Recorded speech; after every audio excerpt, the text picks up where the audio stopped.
விஜய் கிட்ட வந்து அப்பளத்தையும் குடுத்து வந்து "எப்படி இருக்கு?" அப்படின்னு சொல்லிட்டு கேட்குறாங்க. "ரொம்ப சூப்பரா இருக்கு" அப்படின்னு சொல்லிட்டு விஜய் வந்து சொல்றாரு. அதையும் வந்து ஃபோட்டோவா எடுத்து வச்சுக்கிருக்காங்க. நம்ம வந்து காவேரி. அடுத்து வந்து காவேரி, விஜய் விதவிதமா ஃபோட்டோ எடுக்குறாங்க. இதெல்லாம் பார்த்து தாத்தா என்ன நடக்க போதோ அப்படின்னு சொல்லிட்டு முழிச்சுட்ருக்காரு. அடுத்து வீட்ல உள்ளவங்க எல்லாருமே வந்து என்னடி சூப்பரா எடுத்துட்டியா? ரொம்ப நல்லா எடுத்துட்டேன்" அப்படின்னு சொல்லி சொல்றாங்க. சரி ஓகே அப்படின்னு சொல்லிட்டு விஜய் கிட்ட சொல்றாங்க. "பார்த்தீங்களா எவ்வளோ சூப்பரா இருக்குன்னு சொல்லிட்டு இது எல்லாத்தையுமே வந்து உங்களுக்கு அனுப்பிச்சு விட்றேன். உங்க டிபில வைங்க" அப்படின்னு சொல்லி சொன்னோனே, சரி ஓகேன்னு சொல்லிட்டு விஜயும் கிளம்பிடுறாரு. அடுத்து வந்து இங்க என்ன பண்றாங்கன்னா வீட்ல உள்ளவங்க எல்லாருமே வந்து, "இது விஜய் தம்பிக்கு தெரிஞ்சா பெரிய பிரச்சனை வரப்போகுது காவேரின்னு" சொல்லிட்டே இருக்காங்க. வந்து நம்ம காவேரியோட அம்மா. அத காவேரி கொஞ்சம் கூட பொருட்படுத்தாம, "இங்க பாருங்க எதுவும் பிரச்சனை வராது. நம்ம பார்த்துக்கலாம்மா. ஒண்ணும் ப்ராப்ளம் இல்ல." அப்படின்னு சொல்லிட்டு, "இந்த போஸ்ட் அடிக்கலாமா?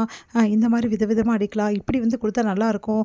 சரி இதுக்கான ஏற்பாடு எல்லாத்தையும் நான் பண்ணிட்டு வரேன்." அப்படின்னு சொல்லிட்டு காவேரி வந்து போறாங்க.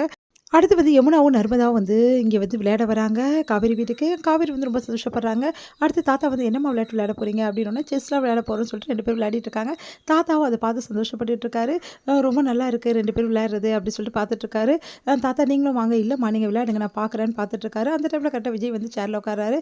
காவேரி அங்க இருக்காங்க. காவேரி நர்மதாக்கு சொல்லி தராங்க. அத பார்த்து விஜய் வந்து உடனே வந்து என்ன பண்றாரு, யமுனாக்கு சொல்லி தராரு.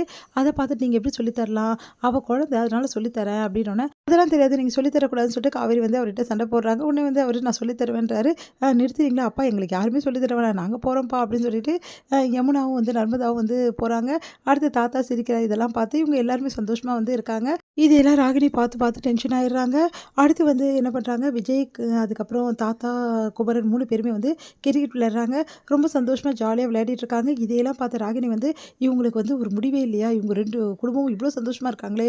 இத இப்படியே விடவே கூடாது." அப்படின்னு சொல்லிட்டு செமையா டென்ஷனா இதுக்கு ஏதாவது ஒண்ணு பண்ணணுமே! அப்பா தான் நல்ல ஐடியா குடுப்பாரு.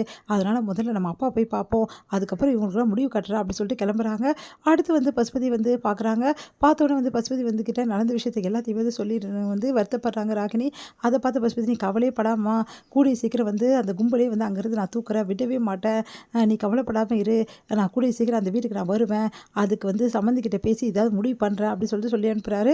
அடுத்து வந்து விஜய் வந்து ஜாக்கிங் போயிட்டுருக்காரு. அப்ப கரெக்ட்டா வந்து போஸ்டர்லாம் அடிச்சு ஒட்டியிருக்காங்க. அதெல்லாம் பார்த்துட்டு "இவர் தானே அவரு" அப்படின்னு சொல்லிட்டு 2 பேர் கேட்குறாங்க. "என்னது இது? நம்மள எதுக்கு இவங்க பார்த்து கேட்குறாங்கன்னு" சொல்லிட்டு வந்துட்டே இருக்காரு. பார்த்தா பெரிய போஸ்டர்ல வந்து இவர் அப்பளம் வச்சு கையில வச்சுட்டு இருக்க மாதிரி போஸ்டர் ஒட்டியிருக்கு. அத பார்த்து செமையா டென்ஷன் ஆயிரு. "அடி பாவி! இதுக்கு தான் வந்து என்ன ஃபோட்டோ எடுத்தியா?" அப்படின்னு சொல்லிட்டு எல்லாம் வந்து அந்த போஸ்டர்லாம் வந்து கிழிக்கிறாரு. கிழிச்சிட்டு வந்து வீட்டுக்கு வராரு. "எதுக்கா காவேரி இப்படி பண்ணேன்னு?" கேட்குறாரு. "ஏங்க போஸ்டர்ல எவ்வளோ அழகா இருக்கீங்க தெரியுமா? சூப்பரா இருக்கீங்க பாருங்களேன். நான் எப்படி எடுத்திருக்கேன். என்னோட திறமை எப்படி இருக்கு?" அப்படின்னோனே, "நிறுத்துறியா?" அப்படின்னு பயங்கரமா கத்துறாரு. "ஏங்க?" அப்படின்றாங்க. "பின்ன என்ன யார கேட்டு இதெல்லாம் நீ பண்ண? உனக்கு எவ்ளோ தைரியமா? நான் உனக்கு நம்பி வந்து ஃபோட்டோக்கு போஸ் குடுத்ததுக்கு எனக்கு தேவை தான் இதெல்லாம். நல்லா வந்து எனக்கு கிடைச்சிடுச்சு பரிசு" அப்படின்னு சொல்லிட்டு செமையா டென்ஷனாகி உட்கார்றாரு. "இல்லங்க அது வந்து இங்க பாரு நீ பேசாத காவேரி. இந்த மாரி பண்ணுவேன்னு நான் நெனச்சு கூட பார்க்கல. நானும் பார்த்துட்டு தான் வரேன். இப்பலாம் உன் நடவடிக்கை எதுவுமே சரியில்ல. உன் குடும்பத்துல நீ சேர்ந்ததுலேருந்தே ஒரே வந்து இந்த மாரி தான் வேலை பண்ணிட்டுருக்க. இங்க பாரு உன் குடும்பத்துக்காக நீ என்ன வேணாலும் பண்ணு. அதெல்லாம் வந்து பிரச்சனை இல்ல. ஆனா வந்து எதுக்காக என்ன அவமானப்படுத்தி அசிங்கப்படுத்துற? இல்லங்க நீங்க நல்லா இருக்கீங்க. நீங்க வந்து இந்த மாரிலாம் பண்ணா நல்லாயிருக்கும்.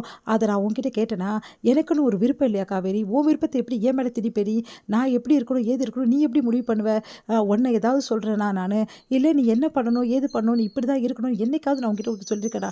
அப்ப என்ன மட்டும் ஏன் காவேரி இப்படிலாம் பண்ணிட்டு இருக்க நீ? இதெல்லாம் ரொம்ப பெரிய தப்புன்னு உனக்கு தெரியாது? எனக்கு விருப்பம் இல்லாத ஒரு காரியத்த என்ன நீ பண்ண வச்சிருக்க. இந்த மாரிலாம் பண்றதுக்கு, உன்ன நம்புனேன் பாரு, என்ன சொல்லணும்? இதுக்கப்புறம் என் மூஞ்சிலயே முழிக்காத, உன்ன பார்க்கவே எனக்கு வெறுப்பா இருக்கு." அப்படின்னு சொல்லிட்டு போறாங்க. ப்ளீஸுங்கன்றாங்க காவேரி. உடனே திரும்பி கூட பார்க்காம வந்து விஜய் வந்து கிளம்புறாரு. அத பார்த்த காவேரி என்ன பண்ணுறதுன்னு தெரியாம தவிக்கிறாங்க. இத பார்த்த ராகினி ரொம்ப சந்தோஷப்பட்டு அப்படியே வந்து சந்தோஷத்துல திளைக்கிறாங்க. இதோட முடியுது.